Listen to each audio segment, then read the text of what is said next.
一定要保佑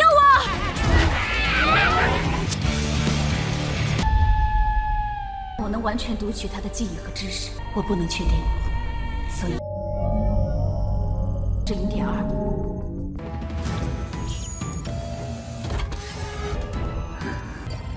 我还差最后一把，会射死所有人。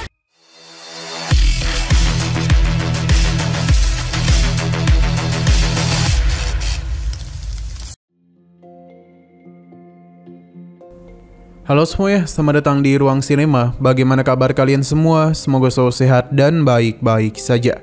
Pada hari ini kita akan kembali melanjutkan series Donghua Spirit Cake season kedua. Kita sudah membahas season pertamanya pada channel Ruang Film 2. Untuk tahu lebih lanjut tentang series ini, kita sarankan untuk menonton season pertamanya dulu. Kita akan sediakan link season pertama di playlist. Tanpa berlama-lama lagi, kita langsung saja membahas season kedua dari series ini. Hanya saja kita akan masuk dulu ke sisi prolognya. Terdengar sebuah siaran darurat pada wilayah udara Jisuan karena ada sebuah pesawat yang hendak pergi meninggalkan wilayah itu. Tapi semua ini dapat dicegah. Kita pun dibawa kepada seorang gadis bernama Yuki. Ia tengah ditahan oleh seorang pria bernama Gray yang mengaku sebagai kakaknya. Entah apa yang terjadi kepada mereka karena Yuki saatlah membenci pria tersebut. Meskipun begitu, pria ini tidaklah peduli dan hanya menanyakan tentang barang peninggalan dari ayah Yuki. Tentu Yuki tidak akan pernah memberikan kunci tersebut kepada mereka. Alhasil, pria ini pun semakin kesal kepadanya dan langsung saja memukul Yuki. Bahkan dia itu berniat untuk menghabisi nyawanya. Dia berjanji kematian Yuki akan jauh lebih mengerikan dari kematian Bai Jiangyu. Yuki meminta untuk memberikan dia izin menyelesaikan dua hal terakhir. Pria ini setuju dan akan mendengarkan permintaannya. Permintaan pertama, Yuki mengeluarkan otaknya dari tubuh kakaknya. Setelah itu, otak Gray akan dia tutupi bersama kotoran di toilet, supaya dipersembahkan ke makam ayahnya. Pria ini langsung saja melukai Yuki sambil berkata kalau virus spora dari tanaman anggur Gemosi telah menyebar. Jichuan tidak akan diselamatkan lagi. Dalam 3 hari ke depan, tempat ini akan dimusnahkan oleh semburan nuklir. Ketika itu terjadi, maka radiasi akan mengubah Yuki sebagai genangan daging busuk. Ia menjamin dendam Yuki tidak akan terbalaskan. Yuki menyinggung tentang antek aliansi yang seketika saja membuat pria itu kesal. Padahal perjanjian sudah dibuat yang mana para petinggi akan mencabut lockdown yang mengepung puluhan ribu orang yang terinfeksi. Setelah terus dilukai, Yuki pun memberitahu kalau kunci yang mereka cari berada di kabinet C. Pria ini pun pergi dan tidak lupa meninggalkan chip padanya. Pada akhirnya kunci itu sudah mereka temukan. Namun ketika Gray ingin membukanya, itu adalah sebuah jebakan. Robot yang terus mengawasi Yuki pun segera membawanya pergi dari tempat itu. Tidak lupa mereka juga membawa kembali kunci tersebut. Bagi Yuki, mereka harus mengaktifkan as agar bisa menjadi harapan umat manusia untuk membasmi virus spora. Dengan begitulah semua manusia dapat diselamatkan. Yuki pun pergi meninggalkannya, tapi tentu saja ini tidak akan dibiarkan oleh pria tersebut. Yuki sendiri mulai melakukan persiapan karena dirinya harus meninggalkan tempat ini dan menuju ke titik lokasi yang ayahnya berikan.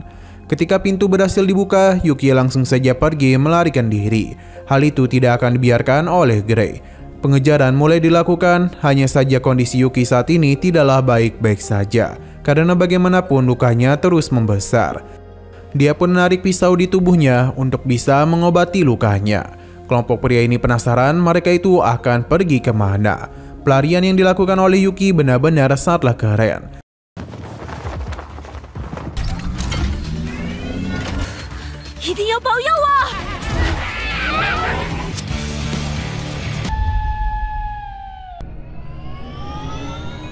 Sepertinya sosok Yuki ini telah menjadi buruan dari aliansi karena posternya ada di mana-mana. Bahkan pengejaran tidaklah berhenti.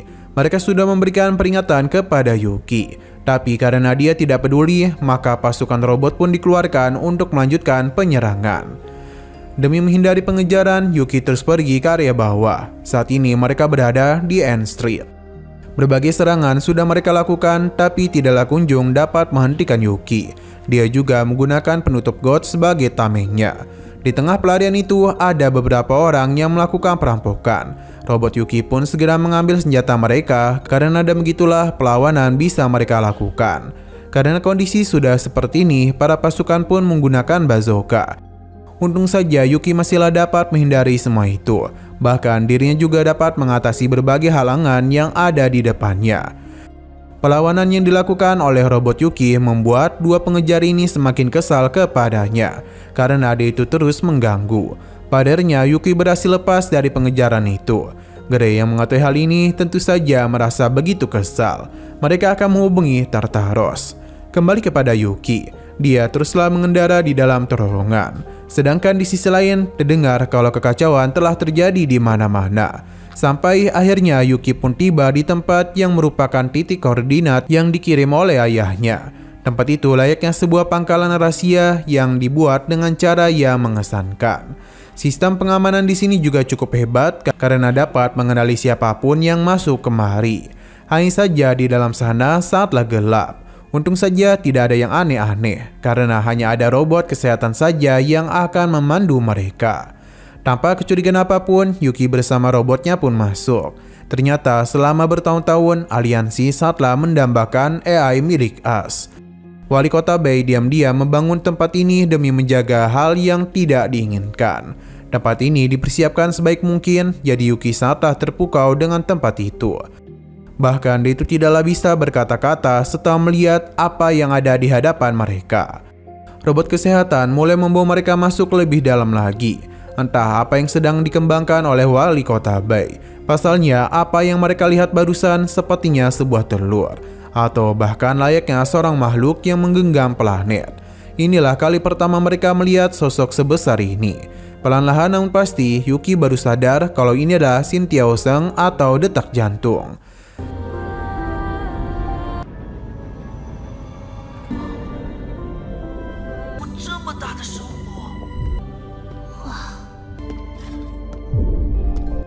Robot kesehatan memberitahu kalau As sudah cukup lama menunggu kedatangan mereka kemari. Yuki pun diminta untuk memasukkan kata sandinya, yang mana itu adalah sebuah kunci yang sebelumnya ingin diambil oleh Grey. Kunci ini adalah untuk membangunkan sosok humanoid dan dirinya dikenal sebagai As. Sebenarnya, As adalah sebuah AI yang begitu pintar. Ia adalah AI yang dimasukkan ke dalam sebuah cangkang. Meskipun dirinya tidak nyaman, namun dengan wujud ini dia dapat lebih dekat dengan manusia. Hanya saja Yuki sangat sedih, pasalnya aliansi pesisir bekerjasama dengan Grey untuk menghabisi ayahnya.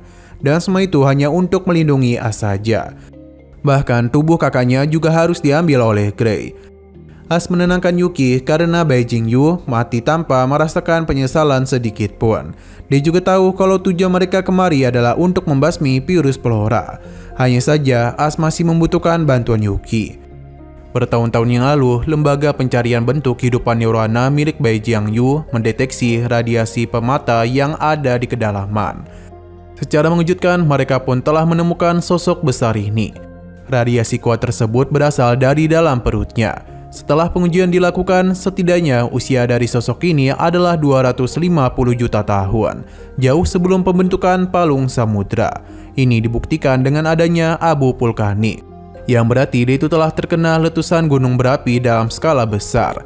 Fenomena ini merupakan periode kepunahan massal. Namun ada yang lebih berbahaya dari fenomena kepunahan massal, karena di dalam tubuh sosok ini terdapat fosil tanaman anggur gemonasi. As masihlah belum yakin apakah kepunahan massal merupakan ulah dari tanaman anggur gemonasi. Ia akan menggunakan perangkat impansif demi bisa melihat isi pikiran dari sosok besar ini. As akan mempelajari semua data demi bisa menemukan cara agar bisa membasmi virus. Namun Yuki takut As akan gagal dan malah kehilangan seluruh kesadarannya. Bahkan bisa saja datanya juga hilang. As menenangkan Yuki karena hanya inilah satu-satunya cara agar mereka dapat menghentikan virus. Selain itu, dia tidak ingin pengorbanan ayah Yuki sia-sia saja. Perlahan-lahan, As mulai terbang ke sisi makhluk besar itu. As harus fokus dalam transponding kesadarannya. Jadi, operasi pembedahan akan dia serahkan kepada Yuki, karena bagaimanapun itu adalah kehebatannya. Namun Yuki tidaklah sadar kalau pelacaknya masihlah menempel di baju.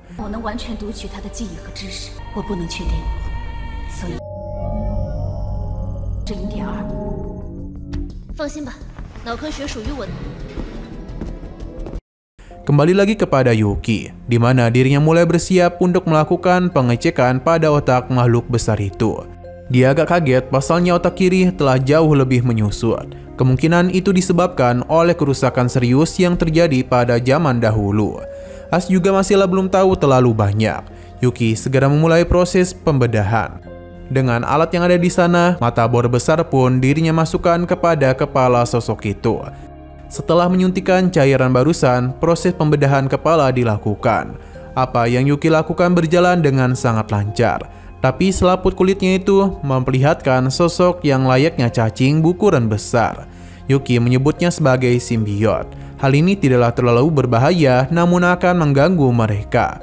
Jadi Yuki membersihkan semua simbiot itu agar dapat memudahkan dia membuka lapisan terakhir. Yuki pun berhasil melihat otak makhluk besar ini. Namun ada yang tidak beres. Benar saja sebuah parasit pun muncul untuk menyerang Yuki. Beruntungnya dia dapat bergerak dan cepat demi bisa mengatasi parasit tersebut. Setelah dimasukkan ke dalam kotak, Yuki pun meminta As untuk masuk ke dalam koneksi yang sudah dirinya buka. As akan melihat seluruh data yang ada pada tahun 250 juta tahun yang lalu. As dan Bajiansu sudah beberapa kali mencoba untuk menyusun beberapa data yang didapatkan dari interogasi sosok besar ini. Namun mereka masihlah belum dapat menemukan titik terangnya. Pasalnya jumlah neuron pada otak ini beberapa kali lipat lebih tinggi dibandingkan otak besarnya. Kini As sudah menyerap begitu banyak neuron. Jadi mereka hanya perlu menunggu semua data yang akan As susun. Waktu teruslah berlalu dan belum ada kejadian apapun. Hingga sistem peringatan pun muncul karena entropi telah melewati jaringan saraf As. Yuki akan membantunya untuk menstabilkan kondisi As.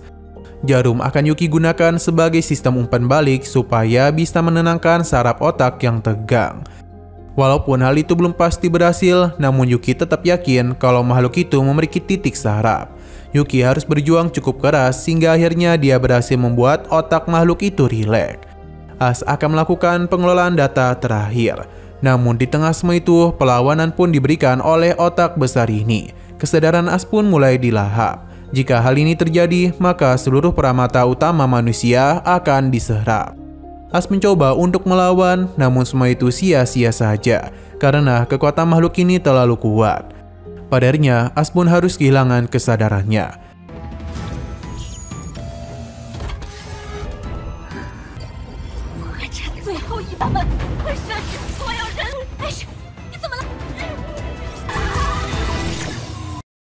Masalah tidak berhenti sampai di situ saja, karena Grey bersama pasukannya datang untuk menyingkirkan otak besar dan juga As. Karena penyusup telah datang kemari, jadi sistem pertahanan pun dilakukan untuk menindak mereka. Pertarungan pun seketika saja terjadi di antara para manusia dan robot-robot di sana. Yuki harus bertindak karena jika hal ini sampai jatuh ke tangan aliansi, maka kota Yusan akan dalam bahaya. Yuki pun menggunakan alat-alat operasinya untuk memberikan perlawanan kepada orang-orang di sana. Pada awalnya, semua ini berjalan dengan sangat lancar. Tapi Grey menyadari hal itu dan dia langsung saja memberikan serangan balik kepada Yuki, yang mana pelurunya tepat menaik kepala Yuki. Entah apa yang terjadi kepadanya sebab Yuki itu tidaklah sadarkan diri. Sedangkan pasukan Grey pun perlahan-lahan mulai berhasil membawa otak besar dan juga As. Pada akhirnya perjuangan mereka pun harus gagal total. Di sisi lain, Tartaros meminta untuk memindahkan apa yang aliansi dapatkan kepada mereka.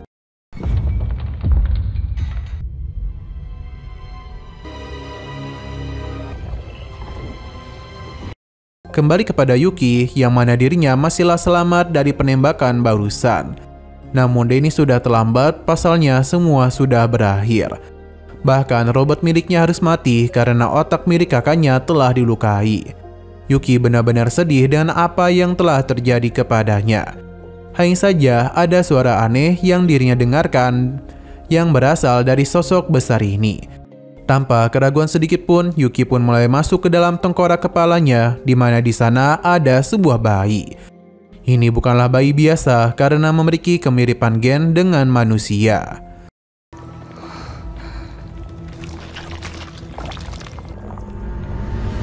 Nah, sayang sekali lagi seru-serunya, prolog pada series ini pun harus berakhir dulu. Dan kedepannya kita akan memulai dari episode pertama.